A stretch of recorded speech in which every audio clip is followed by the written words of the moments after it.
à toutes et à tous. Un grand merci pour l'invitation. Merci Cynthia, merci le LabFi. Je suis très heureux de revenir à Québec pour parler d'un sujet qui me touche beaucoup, puisque c'est un petit peu en lien avec ma thèse. Et vous allez le voir, c'est une présentation. Je vais aussi être très rapide, donc je vous prie d'être tolérant avec moi. Je vais faire des grands raccourcis, parce que j'ai beaucoup de choses à dire, et en 15 minutes, évidemment, c'est pas facile, et je vais tenter de respecter le chrono. Donc vous allez voir, c'est une présentation qui est quand même très européenne. Il y a une coloration qui est très européenne. Je vous expliquerai un petit peu pourquoi, mais pour moi, ça me semble intéressant d'évoquer ce qui se fait en Europe. Ça peut être sous inspiration, tant en bien qu'en mauvais. Alors avant, petite introduction qui me semble pertinente, c'est rappeler que le financement vers la transition écologique, ça demande des flux financiers. Et ça, c'est le rôle en finance durable des marchés, grâce à l'information, de flécher l'investissement tant pour les activités durables que désinvestir vers les activités fossiles, notamment, qui ne seraient pas durables.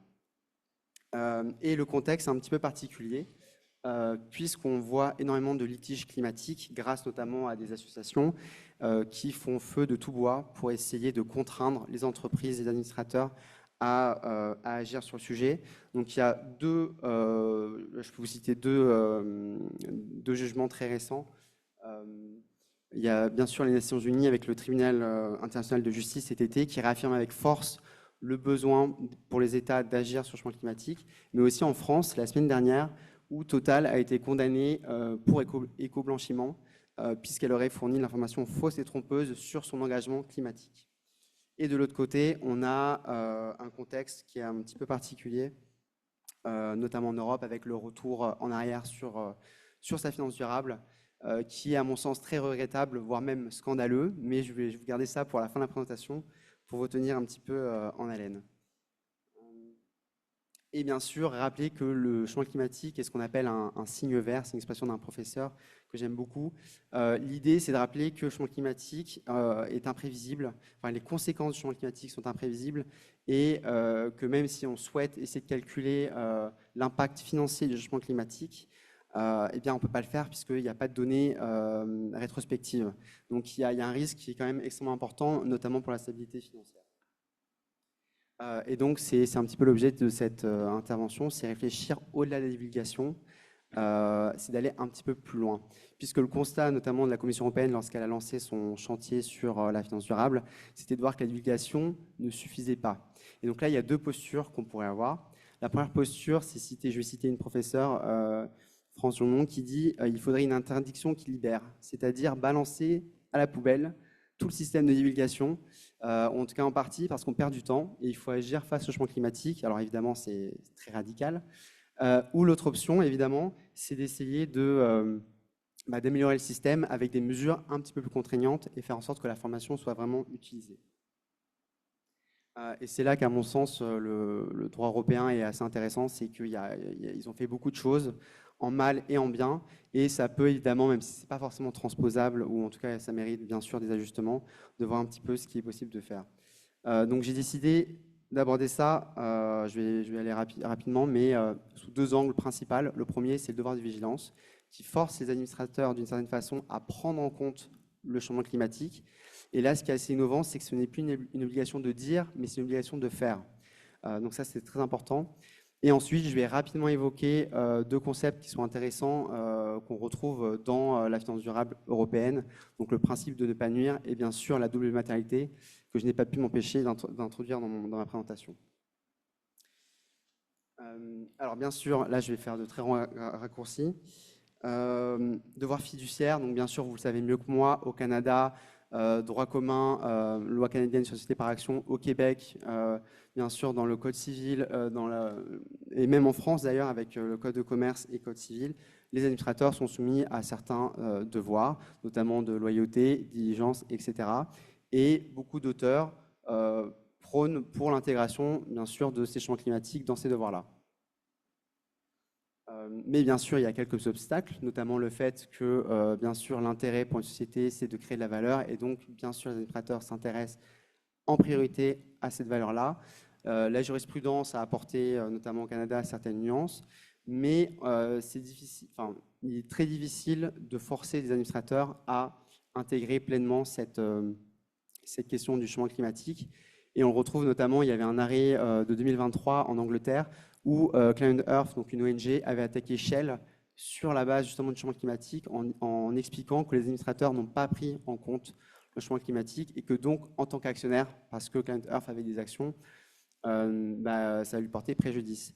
Donc, bien sûr, le juge britannique n'a pas accepté la demande de Climate Earth pour plusieurs raisons, notamment par le fait que Shell, les administrateurs de Shell prennent des décisions, ils doivent prendre en compte toute une série d'intérêts qui sont parfois divergents. Le changement climatique en fait partie, mais que les administrateurs ont le choix tout simplement de prendre la décision qui, selon eux, est la plus pertinente. Donc ça, bien sûr, c'est le principe de non-immixtion du juge dans les affaires de l'entreprise et que donc, voilà, tout simplement, les administrateurs n'ont pas commis de manquement à ce sujet-là. Mais ce qui est très intéressant, c'est de voir que la Cour n'a pas totalement rejeté la demande de Climate Earth et que donc, possiblement, il est possible d'attaquer les administrateurs sur ce fondement-là, en tout cas en droit commun. Et sur ce sujet, l'Union européenne, alors elle a beaucoup réfléchi lorsqu'elle a mis en place son plan de 2018 à faire émerger ce qu'on appelle une gouvernance durable, c'est-à-dire d'essayer d'intégrer la durabilité dans la stratégie de l'entreprise, que ce soit un outil de pilotage et pas simplement une compliance. C'est pour ça qu'on parle de devoir de vigilance, c'est qu'il y a un aspect proactif. Et l'Union européenne s'est inspirée sur le modèle français avec quelques différences pour essayer d'intégrer ces idées-là. Alors bien sûr, ça a été très compliqué, il y a eu beaucoup de revirements. Est-ce que le secteur bancaire doit être intégré ou non? Donc il y a eu énormément de débats sur ce sujet-là. Donc il y a eu un résultat en 2024, mais possiblement d'ici quelques mois, le devoir de vigilance va peut-être être raboté. Donc c'est vraiment très compliqué à ce niveau-là. Et comme je vous l'ai dit précédemment, on passe d'une obligation de dire à une obligation de faire, c'est-à-dire que les entreprises doivent communiquer par exemple des plans de transition vers l'accord de Paris, ils doivent cartographier les risques et surtout prendre des mesures pour essayer d'atténuer ces risques-là. Et ça, c'est au conseil d'administration d'agir, d'avoir un plan solide pour appliquer ces principes-là. Et c'est là qu'en fait, on voit vraiment émerger une gouvernance durable, c'est que les administrateurs ne peuvent plus ignorer ces risques-là et le devoir de vigilance s'intéresse tant au changement climatique qu'aux droits humains. Donc, comme je vous l'ai dit, les organes de gouvernance sont de plus en plus sensibles à ces enjeux-là. C'est important de rappeler que sans gouvernance durable, on aura beau mettre en place toutes les mesures que l'on souhaite. Si les organes de direction de l'entreprise ne sont pas sensibles à ces enjeux-là, évidemment, l'entreprise ne va pas changer non plus de direction. Donc, sur ce point-là, la gouvernance est très, très importante. Alors, il y a quelques résistances, notamment au Texas, où, par exemple, il y a une loi qui est en vigueur depuis septembre, mais qui est suspendue en ce moment, pour empêcher les conseillers en vote d'émettre des recommandations sur des sujets qui ne sont pas purement financiers, donc comme le changement climatique. Et donc, on voit là vraiment un retour en arrière très important sur ces problématiques-là. Et donc, lorsqu'un conseiller en vote recommande à des investisseurs de voter sur des résolutions qui touchent par exemple à la diversité au sein du conseil d'administration ou au changement climatique, eh ben, elle n'est pas en mesure de le faire. Donc là, aux États-Unis, il y a aussi dans certains États de grosses problématiques par rapport à ça. Je vais rappeler très rapidement la structure principale de la finance durable en Europe. 3 piliers, taxonomie, SFDR, règlement disclosure, et le règlement CSRD. Donc le premier, taxonomie, c'est tout simplement pour savoir si une activité est durable ou non. Le règlement disclosure, ça concerne plus les produits financiers, savoir s'ils sont verts ou non. Et la CSRD, il s'agit du reporting des entreprises qui doivent fournir tout un tas d'informations sur le climat, mais sur d'autres questions. Avec en prime les ESRS, donc c'est l'équivalent de l'ISSB. Donc ça permet aux entreprises de se baser sur un référentiel commun et stable. Il y a plein d'autres textes aussi que je ne vais pas citer, mais c'est vraiment une structure qui est très importante avec notamment le règlement de benchmark pour les indices verts. Il y a aussi énormément de textes, notamment qui sous-tendent tous ces textes-là qui sont très techniques. Donc je vais vraiment aller rapidement. Et dans ces deux textes, donc taxonomie et SFDR, il y a ce qu'on appelle le principe de ne pas nuire, qui est un principe qu'on retrouve dans ces deux textes-là et qui est assez simple.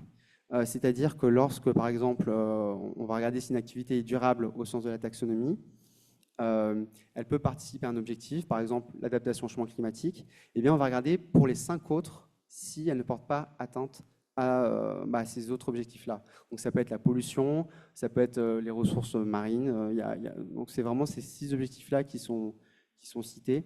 Donc là aussi c'est assez intéressant parce qu'on voit vraiment c'est une approche qui est globale. C'est-à-dire qu'on n'a pas juste intéressé à améliorer l'adaptation au changement climatique, c'est-à-dire qu'il faut le faire sans porter atteinte à d'autres points très importants.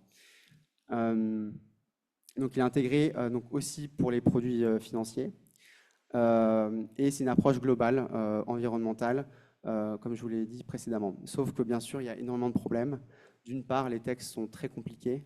Ça, c'est un des plus gros reproches de la finance durable.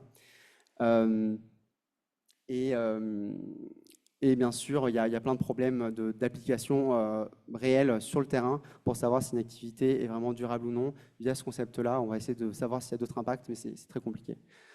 Et donc, encore une fois, Omnibus va passer par là, sûrement d'ici la fin de l'année. Autre point très important européen, c'est la double matérialité. Donc, on parlait précédemment de faits importants. En France, on parle aussi de faits importants jusqu'en 2019, et depuis, on parle de matérialité. En Amérique du Nord, on a une matérialité financière. Le changement climatique a un impact sur l'entreprise. Et bien en Europe, on a ajouté un second volet, c'est savoir l'impact de l'entreprise sur le changement climatique. Et ça, c'est extrêmement intéressant. Pourquoi? Parce que, par exemple, on peut s'intéresser à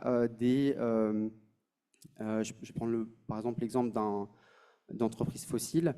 Elle a des réserves de pétrole. Mais théoriquement, si on doit respecter l'accord de Paris, ils ne pourront pas les utiliser. C'est ce qu'on appelle des actifs échoués. Sauf que ça, on ne le voit pas dans le bilan d'entreprise. Et cette matérialité d'impact permet de prévoir l'impact financier sur l'entreprise. Donc c'est vraiment une ouverture plus grande à certaines problématiques. Il y a aussi des défauts, bien sûr. Je vais pas les évoquer forcément maintenant, mais si vous voulez me poser des questions à la fin de la présentation, je pourrais vous en parler plus longuement. Mais ça aussi, c'est quelque chose de typiquement européen qui a été repris en Chine et qui est repris dans certains pays également. Et donc là, il y a un énorme point de désaccord avec les SSB qui serait juste la mentalité financière qui serait assez réducteur. Donc là-dessus, les Européens, c'est pour ça qu'ils ont créé leurs propres normes, qui sont en partie en désaccord avec l'ISSB. Et il y a tout un développement, je vais passer un petit peu outre, mais de réfléchir aussi à la question de l'investisseur raisonnable et de savoir pour la matérialité d'impact, est-ce que l'investisseur est vraiment pertinent comme critère. Donc là, il y a tout un pan qui se développe en se disant on ne va plus se baser sur l'investisseur raisonnable et savoir s'il y a un impact financier, mais on va se baser sur l'état écologique. Et c'est-à-dire, pour l'accord de Paris, tout simplement, on va utiliser l'accord de Paris et savoir si ça peut avoir un impact sur le respect de l'accord de Paris. Et ça, c'est extrêmement intéressant parce que ce raisonnement-là a été développé par l'AMF en France. Donc, c'était quand même quelque chose de réfléchi. Et surtout, d'un point de vue un petit peu plus juridique, c'est qu'on voit un renforcement entre le droit économique et le droit de l'environnement, où le droit de l'environnement n'est plus perçu comme une contrainte au droit économique, mais elle fait partie intégrante du droit économique pour pouvoir anticiper d'autres risques. Donc ça, c'est extrêmement important. Et ensuite, voilà le paquet Omnibus qui va arriver d'ici quelques mois. Tout vient du rapport Draghi qui explique que tout dispositif de finance durable européen est un fardeau pour la compétitivité des entreprises européennes. Et donc la Commission européenne a prévu tout un tas de paquets pour répondre à ces critiques qui sont extrêmement critiquables aussi, puisque par exemple, je vais vous donner un exemple, lorsque la Commission européenne a construit par exemple la directive CSRD, elle s'est basée sur des études d'impact. Donc, elle s'est basée sur un raisonnement en termes de compétitivité. Et là, quelques années après, elle revient en expliquant, eh bien, ça porte atteinte à la compétitivité des entreprises et donc il faudrait faire un retour en arrière. Et il y a aussi plein de critiques, par exemple, sur le fait qu'il y a des lois qui vont être sûrement modifiées alors qu'elles ne sont même pas mises en œuvre encore actuellement. Il y a aussi cette opposition entre changement climatique et compétitivité qui est largement discutable, puisque le changement climatique, justement, est un facteur de stabilité. Et aussi, très important, par exemple, la directive CSRD a une portée extraterritoriale. C'est-à-dire que toutes les entreprises québécoises et canadiennes qui opèrent en Europe elles vont être soumises normalement à ces dispositifs-là. Et là aussi, on verra, mais il y aura peut-être un retour en arrière là-dessus, ce qui fait qu'il y aura un problème de concurrence entre les entreprises européennes et les entreprises du monde entier. Donc pour conclure très rapidement,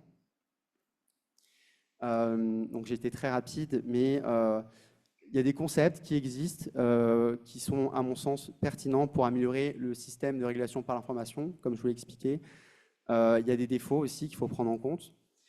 Mais il est important de rappeler, à mon sens, que le changement climatique n'attend pas et que c'est très important pour le régulateur d'agir pour essayer de prendre en compte le changement climatique de la façon la plus adaptée possible, mais aussi d'agir concrètement pour le faire. Puisque, comme on l'a rappelé en début de conférence, le coût de l'inaction coûte plus cher que le coût de l'action. Donc c'est très important d'agir là-dessus. Et à mon sens, là, il y a énormément de travail à faire, tant au niveau des politiques. Donc, par exemple, je pensais hier, j'ai vu que la sénatrice Rosa Galvez a réintroduit sa loi sur l'alignement avec la finance climatique. J'ai oublié le titre exact, mais qu'elle va réintroduire la loi qui propose des mesures, notamment pour clarifier les devoirs des administrateurs sur le changement climatique. Il y a aussi le rôle des juges qui doivent trouver des solutions innovantes. Et là, ce qui est super intéressant, c'est le dialogue entre les décisions de justice au niveau international. Donc c'est pour ça que je vous ai cité l'arrêt de la Cour internationale, c'est qu'on voit que les juges se répondent entre eux et que progressivement, il y a un consensus pour lutter contre le changement climatique, tant au niveau des États qu'au niveau des entreprises. Et bien sûr, il y a le rôle très important des ONG qui jouent, à mon sens, le rôle de précurseur, qui tentent d'utiliser les arguments juridiques. Et c'est là aussi où il y a une prise de conscience, à mon sens, tant des centres de recherche que des politiques pour essayer de faire bouger les choses. Donc voilà, j'ai un petit peu dépassé le temps, c'était très rapide, mais surtout n'hésitez pas à venir me voir si vous avez des questions et j'essaierai d'y répondre de manière la plus complète possible. Merci.